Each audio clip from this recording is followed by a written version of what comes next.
Terror funding पर NIA का सख्त एक्शन। 14 राज्यों में पीएफआई के 80 ठिकानों पर एनआईए की रेड। केरल, तेलंगाना, तमिलनाडु, राजस्थान में एनआईए की छापेमारी। जयपुर, कोटा में एनआईए की छापेमारी तो 2 गिरफ्तार किए गए हैं।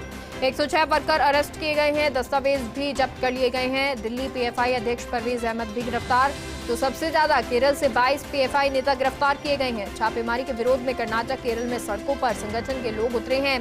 एनआईए, ईडी के 300 अधिकारी रेड में शामिल हैं। तो ये जानकारी आपको बता रहे हैं क्योंकि रात से ही ये कार्रवाई शुरू हुई और एक साथ छापेमारी की गई। तो ऐसे में कहीं बचने का कोई भी मौका नहीं दिया गया और इसके साथ जो कार्रवाई हुई उसमें कई दस्तावेज मिले हैं। जब एक साथ ये कार्रवाई की गई, अलग अलग ठिकानों पर, अलग अलग कार्यालयों पर जब ये कार्रवाई की गई तो इसमें कई ऐसे दस्तावेज मिले जिससे कुछ अहम सुराग लग सकते हैं और भी बहुत सारे लिंक जुड़ सकते हैं। टेरर फंडिंग और कैंप चलाने से जुड़ा ये मामला है और इसमें पहले भी कई जो नाम हैं या कहें कि पीएफआई, इसके लिए पहले भी इसका नाम सुर्खियों में आता रहा है और एक बार फिर से अब पीएफआई सुर्खियों में आया है। पीएफआई संगठन जिस पर टेरर लिंक होने के आरोप लगे, पहले भी ये आरोप लगते रहे थे, कई बार विवादों में भी आया ये संगठन और उसके बाद अब ये कार्रवाई एनआईए की तरफ से की गई है। सीआरपीएफ के जवान भी इस दौरान मौजूद रहे। जो पुलिस है, स्थानीय पुलिस, उसका कहना कि हमें इसके बारे में कोई जानकारी नहीं दी गई। वहीं अधिकारियों से और जो टीम पहुंची थी उनसे पूछा गया तो उन्होंने कहा नो कमेंट्स।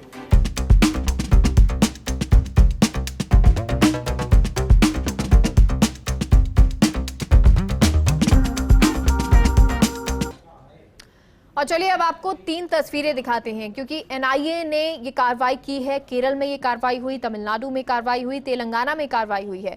तो किस तरह की ये कार्रवाई हुई, कर्नाटक, तमिलनाडु और केरल की ये तस्वीर आपको दिखा रहे हैं। तमिलनाडु में जब जिस जगह पर ये कार्रवाई हुई है, जहां कार्यालय है, वहां पर टीम पहुंची और वहां पर दबिश्ती जो गिरफ्तारी है वो की गई, वहीं दस्तावेज भी जुटाए गए। तो कर्नाटक में जब ये गिरफ्तारी की गई थी और इनको लेकर जाया जा रहा था, सीआरपीएफ के जवान पहुंचे हुए थे, उस दौरान गिरफ्तारी के दौरान भी ये लोग नारेबाजी करते हुए, विरोध करते हुए नजर आए थे। केरल में भी इसी तरह की गिरफ्तारी नजर आई और साथ ही साथ कहा यह जा रहा है कि केरल से जो लिंक हैं वो राजस्थान के जुड़े थे और राजस्थान के कोटा, जयपुर से लिंक जब जुड़े तो उसके बाद ये कार्रवाई जयपुर और कोटा में 12 में की गई है। लेकिन अब ये कार्रवाई, इसके बाद हड़कंप मचा हुआ है और कई ऐसे लोग हैं जो भूमिगत भी हो गए हैं।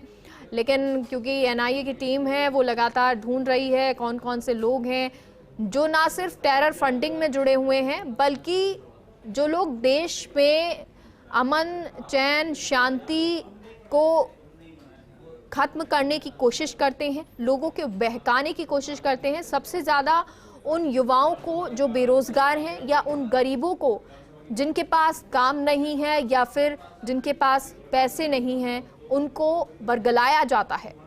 और ऐसे में ये कार्रवाई बहुत महत्वपूर्ण देखी जा रही है कि कौन कौन से लिंक इनके जुड़ते हैं, कहां कहां, क्या विदेशों में भी ये लिंक जुड़ते हैं और अगर ये लिंक जुड़ते हैं तो कहां पर जुड़ते हैं, वो तमाम सवाल अब ढूंढे जाएंगे।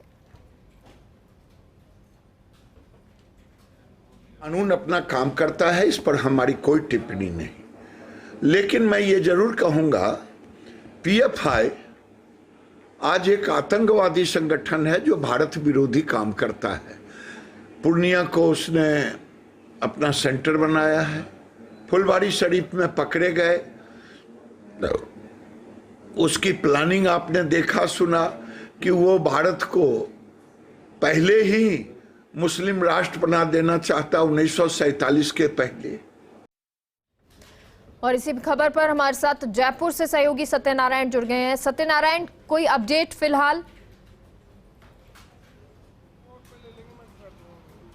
बिल्कुल मेघा, देखिए देश के 11 राज्यों में कार्रवाई हुई है। करीबन 106 व्यक्तियों की गिरफ्तारी की पुष्टि अभी तक हो चुकी है। राजस्थान की बात करें तो राजस्थान में उदयपुर से 2 युवकों की गिरफ्तारी हुई है। टेरर फंडिंग को लेकर इस पूरी कार्रवाई को अंजाम दिया। ऐसा नहीं कि रात को इस कार्रवाई को अंजाम दिया, बल्कि पिछले 15 दिन से रोड मैप बनाया गया था। पिछले 15 दिन से जो पीएफआई के नेता थे उनके मोबाइल फ़ोन सर्विलांस पर लिए गए थे और जो उनकी बातें सुनने के बाद में ईडी को साथ रखा गया, क्योंकि बड़ा टेरर फंडिंग का मामला था। ऐसे में ईडी को साथ रखा गया। मुख्य स्थानों पर जैसे उदयपुर हो, जयपुर हो, वहाँ पर एटीएस को भी सूचना दी गई। जयपुर की बात करें, जयपुर में एमडी रोड पर जो प्रदेश स्तरीय इनका जो कार्यालय है पीएफआई का, वहाँ पर रात को 12 बजे रेड दी गई और बड़ी मात्रा में दस्तावेज थे वहाँ से वो उनको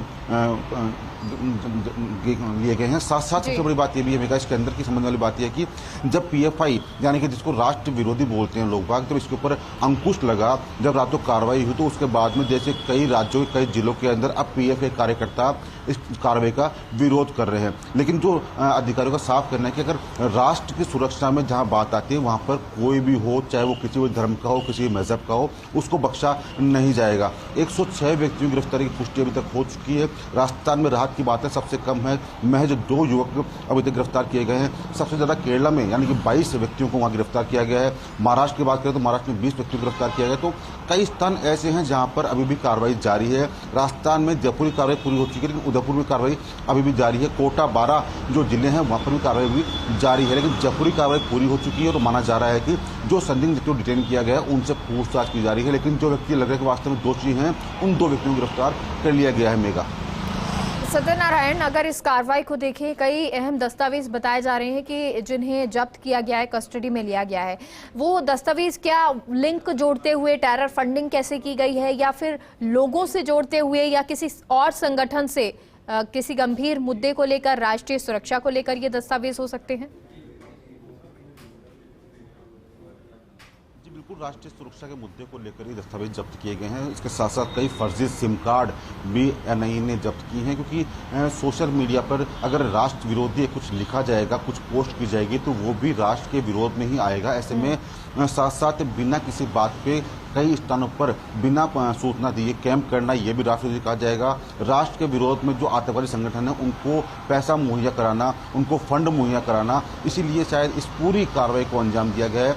राजस्थान नहीं अपितु 11 स्टेट्स में इस कार्रवाई को एक साथ रात को 12 बजे कार्रवाई शुरू हुई थी। कई राज्य ऐसे हैं जहाँ पर अभी भी कार्रवाई जारी है और आज शाम तक इस गिरफ्तारी का आंकड़ा बढ़ सकता है। राजस्थान की बात करें तो 2 गिरफ्तारियां उदयपुर से भी की गई है, लेकिन करीबन 7 से अधिक व्यक्तियों को डिटेन किया गया है, इनसे पूछताछ की जा रही है। अगर वो दोषी पाए जाते हैं तो उनको भी गिरफ्तारी की जाएगी। और अभी भी एनआईए के जो अधिकारियों का साफ कहना है कि एनआईए के अधिकारी ये नहीं चाहते कि कोई बेगुनाह इसके अंदर फंसे, लेकिन जो दोषी होगा उसको किसी भी सूरत पर बख्शा नहीं जाएगा। और शायद इसीलिए बड़ी मात्रा के अंदर बड़ी संख्या में जो दस्तावेज जब्त किए गए हैं, जो मोबाइल सिम जब्त की गई है, उनकी छानबीन की जा रही है। कहीं इनका उपयोग राष्ट्र विरोध में तो नहीं हुआ, देश के अहित में तो नहीं हुआ, कहीं इनका जो उपयोग है वो आतंकवादियों को सूचना देने तो नहीं हुआ। तो इसीलिए शायद एनआईए के अधिकारी उनको खंगाल रहे हैं। जो पेपर्स जब्त किए गए हैं उनको खंगाला जा रहा है, जो सिम कार्ड एनआईए को मिले हैं उनको देखा जा रहा है, उनकी डिटेल निकाली जा रही है, जिससे कि सामने आ सके कौन व्यक्ति दोषी है और कौन व्यक्ति बेगुनाह है। एनआईए के जो अधिकारियों को साफ करने की जो बेगुनाह है उनको किसी प्रकार का डरने की जरूरत नहीं है, लेकिन अगर राष्ट्र विरोध के अंदर उन्होंने कृत्य किया है तो उनकी गिरफ्तारी सुनिश्चित की जाएगी। मेगा बिल्कुल, और ये सुनिश्चित किया जाएगा कि किसी बेगुनाह को सजा भी ना मिले और साथ ही जो गुनहगार है वो बचे भी ना। बहुत बहुत शुक्रिया सत्यनारायण पूरी जानकारी के लिए। और तस्वीरें अब आपको दिखाते हैं, क्योंकि जयपुर कोटा 12 यहाँ पर ये कार्रवाई हुई है। एनआईए की ये कार्रवाई की तस्वीरें आपको दिखा रहे हैं, जयपुर की, कोटा की, 12 की, जहाँ पर ये कार्रवाई की गई।